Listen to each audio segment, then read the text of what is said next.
Hey soccer fans, the Canadian Premier League's best team continues to dominate all challenges right here in Hamilton. This time, the four-time CPL champion Forge FC take on MLS side Toronto FC in the first leg of the 24 Canadian Championship semi-final on Wednesday, July 10th. Come support the local squad in a rivalry that dates back to the times when people traveled between the Hammer and Hogtown by horseback. There's a lot more than just bragging rights on the line in this one. For tickets, go to forgefc.ca/tickets or call 905-527-FORGE.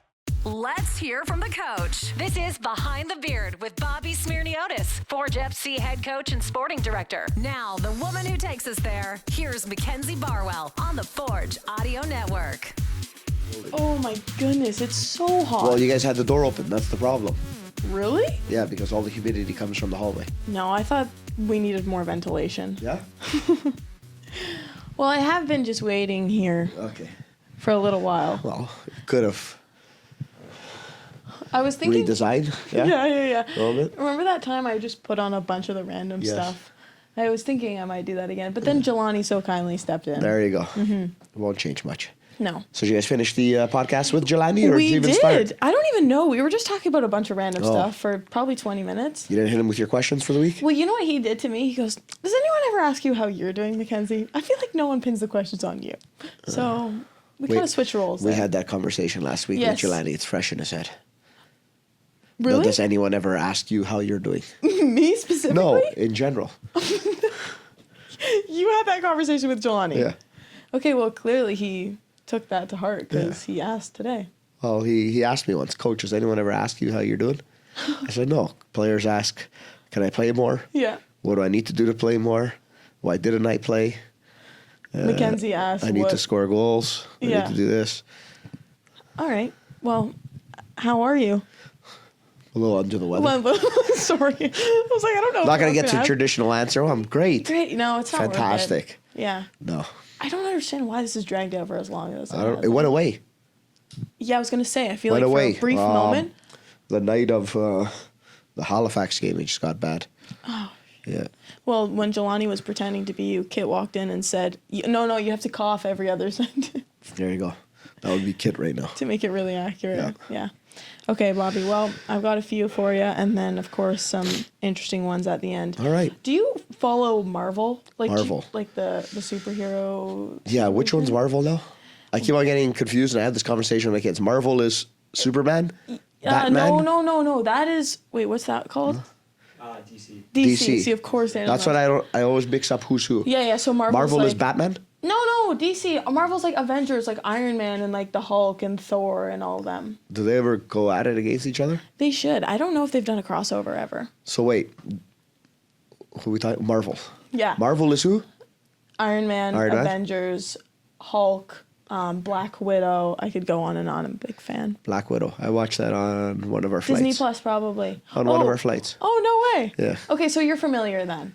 We'll Yeah, I just don't know who's who. Okay, we'll circle back. It doesn't have to be too Marvel specific. Okay, got it. I just wanted to bring it up because that was the theme of the match in Halifax. Ah. Yeah, so I have a couple superhero themed Got it. cues later. Okay. We'll revisit, but glad we cleared that up. Perfect. Okay, we'll talk Halifax first and Yeah. then eventually get to Valour. But first and foremost, you said it yourself in the post-match press conference. This was a bit of a strange match because for the majority of it, you were in control, and then all of a sudden you're down 2-1 and chasing the game to the final minutes. So were you impressed with the way that the guys were able to stay in it, or was that more of an expectation considering you never wanted to be in that position to begin with? Yeah, it was a strange one because as the game went on, it's as I said after the game, it's a game we should have won, that we could have lost, and in the end finished a tie. We're in control of the game. We've created the best opportunities for the match, but from time to time we cause ourselves some issues. Even in the first half, there's 2 small giveaways in our half. The field, although slick, didn't play too quick, so the ball got stuck a few times, and we knew about that, and we talked about it. It still happened to us. And then in the second half, we come out, we score the goal, and we're playing some very good football, and then, boom, in a matter of 10 minutes, we're down. Mm-hmm. On not much that the opponent did, and when you rewatch the film back, and it's nothing against the opponent, it's stuff that we're giving them, that we're giving the opponent. And I think sometimes you lose your ability to be humble in a game. You think things are going well, and you start getting a little bit of overconfidence. And I think in the week of the game, in preparation for the game and the game itself, you always have to remain humble. And what that does is it keeps you grounded and it keeps you working for that whole time period. So you're not down 2-1 all of a sudden in the 60-some minute, and now you're chasing a game. And, again, after that, we've created some opportunities. In the end, we're happy to come out with a point. We're a little bit disappointed we didn't come out with more, though. Mm-hmm. Well, it's interesting that you say that, because I talked to Kwesi this morning, and he said going into this next one, he wants to ensure that everyone plays as though the score is 0-0. Yeah, I know players like to say that, but I always say there's a score in a game. It's 0-0, you're up 1-0, so you have to manage the games in those situations. We've gone up 1-0. At that point, it's not that you want to stop attacking, because we definitely don't, but it's about controlling still the pace of the game. Up and now point, we're controlling the pace of the game. And I think we did that after our goal. It's just, we're uncharacteristically, being a little bit more forward heavy with movements, guys coming and getting forward on the field when you don't need to do that as much. You need to watch out for the counterattacks and so on. And that's what kind of got us on the penalty shot in the second goal. Yeah. Okay. Well, I want to talk about the first one for Forge. Yep. You talked about the conversations that were had at halftime, being where the spaces were, Borges occupying the middle and then opening it up a little bit on the wing and in behind for Dav. Yeah. Do you think that Benny's goal was kind of a byproduct of that conversation, or do you think those opportunities would have been there in the first half as well? Yeah, I think they were there in the first half as well. I think they're a byproduct of good positive play. If you look at moments in the first half, we're in those same zones and we're not penetrating the opponent's back line. And that one we have played that last final ball in behind. You end up with 4 players in the box, and we always say magic happens if you extend the half space and you have +4 in the box. You may do it 5 times in the match, but you're going to get a goal out of one of them. That's what statistics tell us. On an unlucky day, you may not score. On a little bit more of a lucky day, you may score 2 or 3. So it's not by chance. But you got to keep on doing it. In the first half, we didn't get there enough. We got there a few times with David, and we had some excellent opportunities in the extended half space on his post, on the far side, on the short side as well. So it's what works. Yes. Getting into those areas. And either having a good cross or a cut back like on the second goal. And more often than not, you do that enough, you're going to score goals. Right. Like we scored 2 goals from those types of situations. Well, that's what I mean. Like, we did see that in the first half, too. Yeah. I want to narrow in on Benny's finish, because he obviously was a diving header. Yeah. What do you think that says about him as a player, to put his body in such a dangerous position like that? He should spend more time in the box, because if he does that, he'll score more goals. Yeah. And that's something we try and, preach to the guys. And this is a great situation. He didn't probably step into the box as much as he should have in that game. And there's one of probably 2 moments he does it and he scores. Do it 10, maybe you got 2 goals. And that's what we always try and talk about with the guys. It's a numbers games. To increase your opportunity to score, you have to increase your high quality chances. Mm-hmm. You have to increase the amount of times you step in the opponent's box. So you may do that 15 times in the game, but if you do that, more often than not, you're going to score. If you don't do it, then you make things a little bit more difficult. So if we, in that game and in any game, Benny's in those positions 6-7 times, then he's going to score a goal. It's going to happen. So there he was in a good position, got into the right spot, and you score a goal. Statistics show that, too. Yes. Well, it's interesting in talking to him, he said that since he was a kid, his dad always said whenever you're attacking, just get to the penalty spot and get in front of the defender. So he said that those were the words that he was kind of running through in his head. There you go. What do you think of his backflipping celebration? Does that make you a little nervous when you see that? No, I've seen it a few times, so he's got it in his back pocket. That's not a problem. No, it's not like he's just trying it for the first time. Yeah, I don't know. If Becker started trying to do that, then maybe I'd get worried. Story. Yeah, or Alex. Or honestly anyone else on the team. I think a few guys maybe. Who do you think actually could get away with it if they tried? I'm going to go with, I think Borges could do it. Yes. I think Borges could do it. Maybe Kwesi. Mm-hmm. Kwesi looks like he can explode off his feet, but I don't know. He's from a younger generation. I don't think they do front rolls when he went to school, so it may be a bad idea.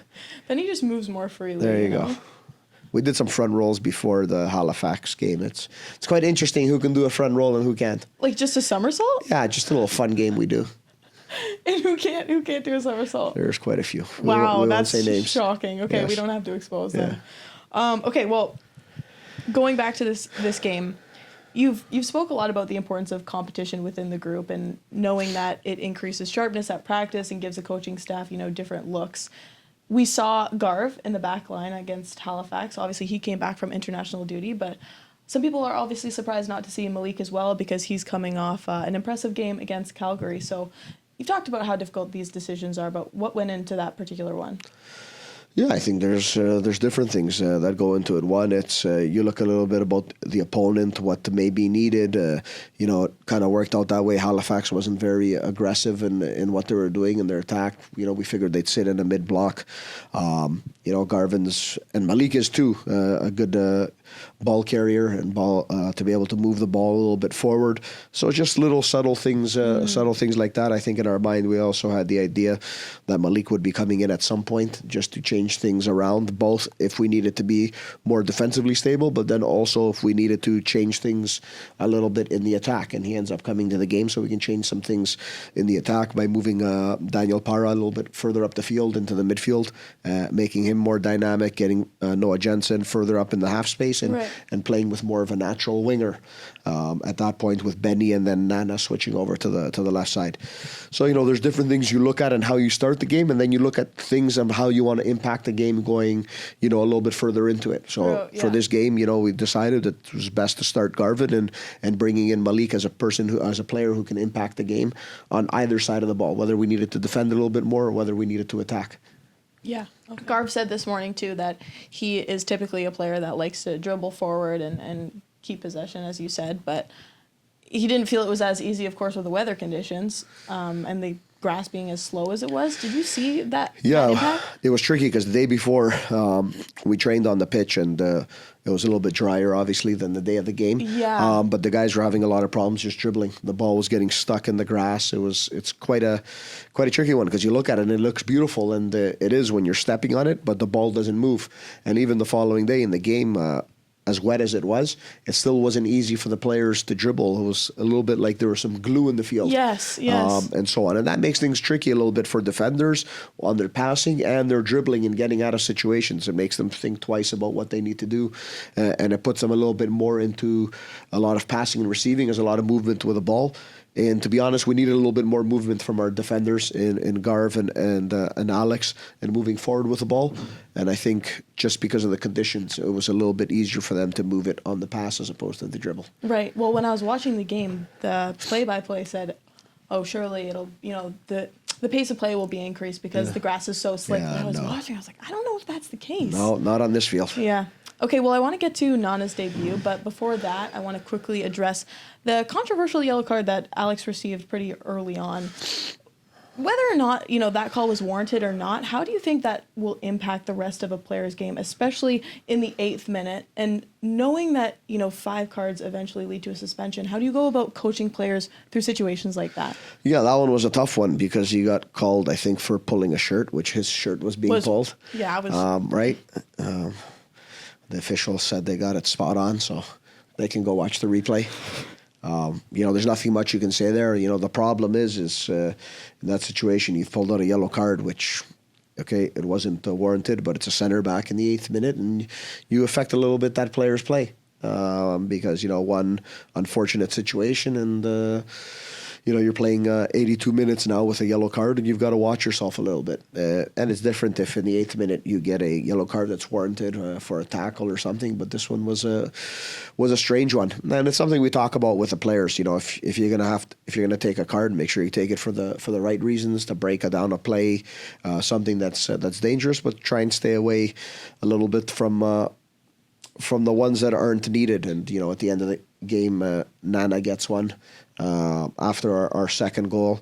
And the funny thing about it is he gets it for trying to get the ball from the opponent to bring to midfield.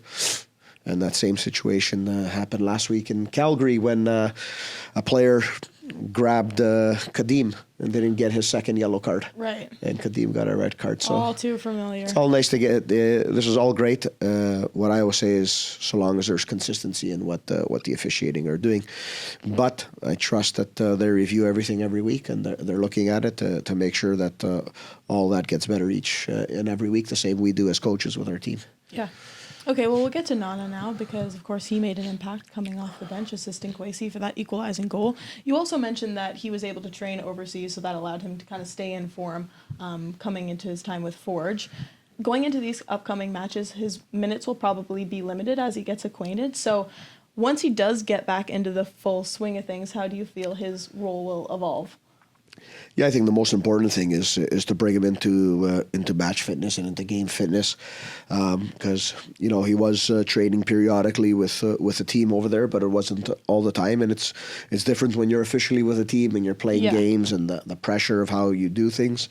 So we just want to make sure that we do everything right to avoid any type of injury, because I think he'll be an important player to this team. He stepped on the field for for 25 minutes, and he's shown some positive signs for a guy who hasn't played an official match in a while. And that's what we want to see. We want to be able to see somebody who can come in off the bench and make an impact into the game at this stage, and slowly bring him in so that he's an important player in the team. This is a guy who's got a great background, who's played in some of the top leagues in the world.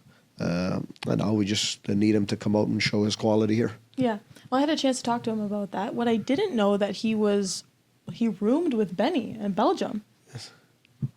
That explains why they're so buddy here. Yeah, I'm like, since when were these two best friends? They played together for a year. I can't remember what year, though, it was. Yeah, but 2018, 2017. Oh, no way. Okay, well, living together, that'll get you close to somebody. Yes. Today we made signs for the guys in preparation for the Forging the Future match. I saw some of them. Oh, yeah? Yeah. Nice. Okay, well, Benni apparently can draw. Yes. What? He made a sign for Nana. That's why I'm talking about it. But he did like a little cartoon. Yes. Okay. Well, the big eyes? Yeah. Yeah. He makes big eyes for everyone. He kind of looked like Phineas from Yeah, Phineas I think and that's Ferb. a staple, because I looked at it and I said, who did Benni draw a picture of? It's like, no. I'm like, doesn't look like him. Yeah. But I know it's Benni's drawing because of the big eyes. Because he probably makes them all look the same and it Yes. just labels them differently. Yeah. Still impressive, though. Yeah, he does a good job. Okay, well, going back to what I was talking about, let me get back on track here. Of course, when you sign Nana and Cisse, I'm sure they're individual processes, but did you consider how that combination would work out, and what are the expectations for that when Cisse does eventually get here? Yeah, no, Cisse is a player that we know very well, and I've kept in touch with him since he's been gone, and he's a type of player we need in our team. Can we play without him? Of course, you can play without every player. That's what we do here at Forge. But with him, I think we'll be a much better team. He brings a different energy to the field, not only technically and tactically, but just from his bite and his work ethic on the pitch, and can be used in a lot of different roles. And then that gives us another exciting attacking player, a more direct player, a player that can move and get in behind and press. And Cisse does a lot of the same things. So that adds two players into the lineup, which can also fundamentally change the way we want to play in the game by being a little bit more aggressive in the attacking third, not only on the ball but off the ball as well. Yeah. Okay, well, just to finish it off here, I want to talk about Valour this weekend. As I said, Forging the Future theme, which is exciting. But I want to know if you think that you might potentially see a different version of this team, because they started the season 8 games on the road. They've had a couple games at home now and recorded a couple more favorable results in competitive matches, and potentially establishing more of an identity, culture, community, all that kind of stuff, having that stadium now. So what are you expecting, and what has to happen to be successful? Yeah, last time I remember, we won in our first match here in the 90th minute. So I expect a little bit of the same from a type of team that's resilient, a team that works hard, a team that's tough to break down, and is doing a better job in their attacking progress over these last few games. And last few games they've been positive. They've been playing well. I remember watching them last week play against Ottawa, and there was quite the penalty call in the game that changed that. But up until then, it was an even game, and it's a team that brings a lot of problems to any opponent that plays them. I think they've got a good structure defensively, good pressing methods, and get forward quick. So in all in that, it's like each and every week, every team brings their dangers to us. But also there's a lot of opportunities when you play them or any other team, and it's about us making sure we exploit those situations. Yeah, and minimize some of the mistakes we made in the last game against Halifax, which could, be present in a game against Valour as well. Right. It's on a Sunday. Is that weird for you, or do you like a game on a Sunday? It's a little bit different, but Friday, Saturday, Sunday, it's game day. Doesn't make a difference. Doesn't make a difference. I'm still thinking about your son asking you, "Aren't you excited? It's game day." Yeah. No. Every time, eh? He called me while I was Halifax. No way. Yeah. He's Just like, question. yeah. He told me I'm heading to my game. I'm excited. He goes, "How you doing?" I'm like, "Good." Good. Oh, was he playing? Yeah. How'd that go? They won. Oh, let's go. 3-0. Yeah. I'd like to have him on one of these days. Maybe he'll show up on time. Scored a goal this weekend, so he's happy. Oh my Yeah. gosh. Younger guy played in goal, had a shout out, so he's happy. There you go. Let's go. Mom's happy. Get him in here. Yeah. Everybody's happy. There you go. Fantastic. Okay, as I said, Marvel theme night. Marvel theme. Marvel. Against Halifax. They did this across the league, actually. Now, let's just actually not even narrow it down to just Marvel. Let's include Batman, Superman, whatever. Okay. Thank God. Yeah. If you could have one superpower, Ooh. what would it be? Ooh. And potentially why? One superpower. Mm-hmm. Or you could even go like... Or like be a superhero. Yeah, let's That's say easier. either one. I like Iron Man. I was just going to say. Iron Man's. He's good. But then like when you don't have your suit, you're not... That's just normal life. Okay. So Right? yeah. I guess they all have their normal life, right? Yeah, if you think about Superman... But like he's Superman works Clark at a Kent. newspaper. Is that what he does? Yeah. I wouldn't want to work at a newspaper. With the glasses and the button Yeah. up, and then he's like... Batman, he's got his cool hangout, and You're right. his guy, what I just say? The guy that I wanted to be? Iron Man? Iron Man. Yeah, yeah. See, I already forgot him. Oh, what's Iron his- Man, again, has got his place. Yeah, but It's all Tony decked Stark out. is cool. There you go, Tony and Stark. he's rich. Right? Who else is there? Well, if you think about like Thor, for example, Nah. or imagine the Hulk is bad because then when you get angry, you just turn into this massive green thing. Yeah, not my favorite color. That would literally be you on the Yeah, sidelines. not my favorite color. You wouldn't want. It's not your favorite color. Not my favorite That's color. not what I'm worried about. Yeah, but I can't be him. He's green. What is your favorite color? Not green. Oh my god. Okay. Moving on. All right. Wait, Iron who Man. did you? So we just said Iron Iron Man. Man. Okay. But if there was one superpower, One superpower. like flying, invisibility, that kind of thing. Flying would be good, but I don't really like open heights. So how would that You go? don't. Yeah, you told Yeah, me right. that. I don't know if that would be a good mix No. or that just goes away. And it's also kind of useless, though. Yeah, then flying? Well, Useless? I don't know. I could beat the traffic going home. just hovering useless. above. Last week I spent 2 hours on the road one day. Really Be home in 15 minutes. brutal. Imagine a floating Bobby over There you go. traffic. Be not bad. Yeah, okay. Okay. You'd never have to sit in a window seat ever again in Yeah. your life. Flying. What else we got? Like, there's Flash. He's Oh, just like quick, speedy? Okay. speedy, but no. Invisible. I kind of would want to be invisible. Invisible. Or is that creepy? That's creepy a little bit. That was the other thing I was thinking. That can go totally the wrong way. Right. It's kind of stalker. Yeah. Just tapping somebody on the shoulder. There you go.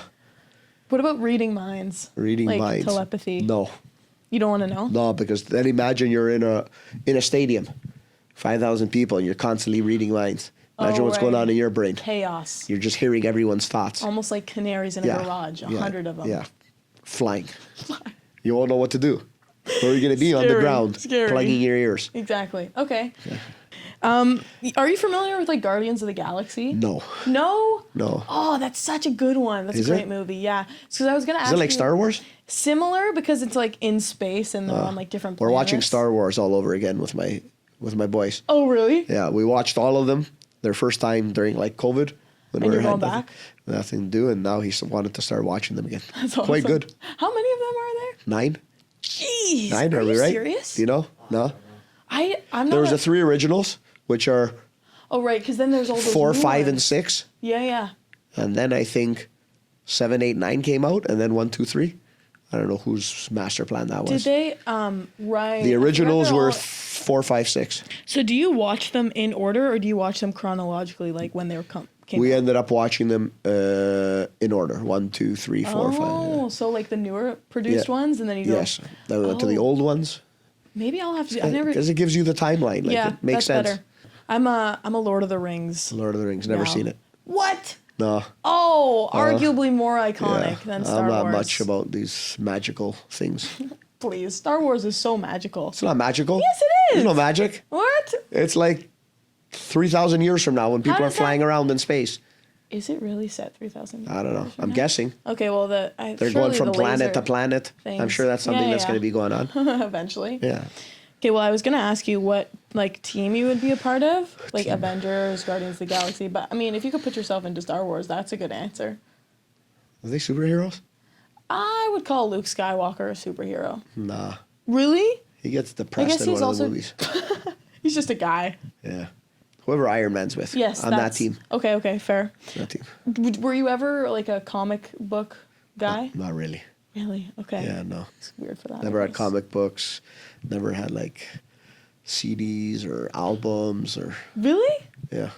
What did you do? What did you do for fun? Juggled a soccer ball. Oh yeah, okay, fair I enough. was one of those kids. Yeah. I guess you have no choice. It's movies over comics. Movies. Okay, coach. Next week, please. Please, next week, 12:30. 12:30. Why? What time did we start today?